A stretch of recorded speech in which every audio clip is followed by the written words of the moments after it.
পাহাড়ি বর্ণিল আয়োজনে শুরু হয়েছে সাংগ্রাই উৎসব। ঐতিহ্য আর উচ্ছ্বাসে মুখর হয়ে উঠেছে মারমা পল্লীগুলো। সোমবার সকালে বান্দরবান শহরের স্থানীয় রাজার মাঠ থেকে বের হয় বর্ণাঢ্য শোভাযাত্রা। এতে প্রধান অতিথি হিসেবে উপস্থিত থেকে শোভাযাত্রার উদ্বোধন করেন ৩০০ নম্বর আসনের সংসদ সদস্য সাচিং প্রুজেরি। শোভাযাত্রাটি শহরের প্রধান সড়ক প্রদক্ষিণ করে ক্ষুদ্র নৃগোষ্ঠীর সাংস্কৃতিক ইনস্টিটিউটে গিয়ে শেষ হয়। শোভাযাত্রায় জেলার বিভিন্ন এলাকা থেকে আগত মারমা, ত্রিপুরা, বম, খুমি, তঞ্চঙ্গা, চাকমা, ওমরো সহ ১১টি ক্ষুদ্র নৃগোষ্ঠীর তরুণ তরুণীরা অংশ নেন। নিজস্ব ঐতিহ্যবাহী পোশাক, নৃত্য আর গানে মুখর হয়ে ওঠে পুরো আয়োজন।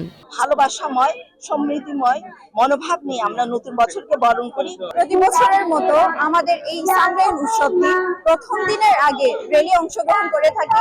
উৎসব মুখর একটা পরিবেশের মাধ্যমে বিশাল একটা আনন্দময় এটা বয়ে আনবে।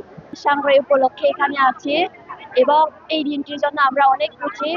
নতুন জামা কাপড় পরে বড়দের আশীর্বাদ গ্রহণ করি। পানি খেলার মাধ্যমে আমরা নতুন বছরকে স্বাগত জানাই। র্যালি শেষে ক্ষুদ্র নৃগোষ্ঠীর সাংস্কৃতিক ইনস্টিটিউট মিলনায়তনে অনুষ্ঠিত হয় বয়স্ক পূজা, যেখানে প্রবীণদের প্রতি শ্রদ্ধা জানিয়ে তাদের আশীর্বাদ গ্রহণ করেন নবীন প্রজন্ম।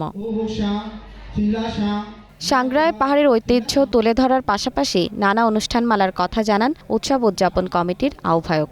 এই সাংগ্রাই উপলক্ষে উৎসব উদযাপন পরিষদ আয়োজনে 13 তারিখ এই সকালবেলা আমরা এই র্যালির মাধ্যমে সূচনা করতে যাচ্ছি। আর আগামীকাল রয়েছে আমাদের বুদ্ধ স্নান, পবিত্র বুদ্ধ স্নান। 15-16 রয়েছে মৈত্রীর পানি বর্ষণ এবং সাংস্কৃতিক অনুষ্ঠান। অন্যদিকে বহু বছর পর সকল জাতিগোষ্ঠীর অংশগ্রহণে সাংগ্রাই উৎসবটি পালন করা হচ্ছে বলে জানান সংসদ সদস্য। সাংগ্রাই শুধু একটি উৎসব নয়, এটি পাহাড়ের মানুষের জীবনের সঙ্গে মিশে থাকা এক অনন্য সংস্কৃতি। জেরিন জামান, গ্রিন নিউজ ডেস্ক।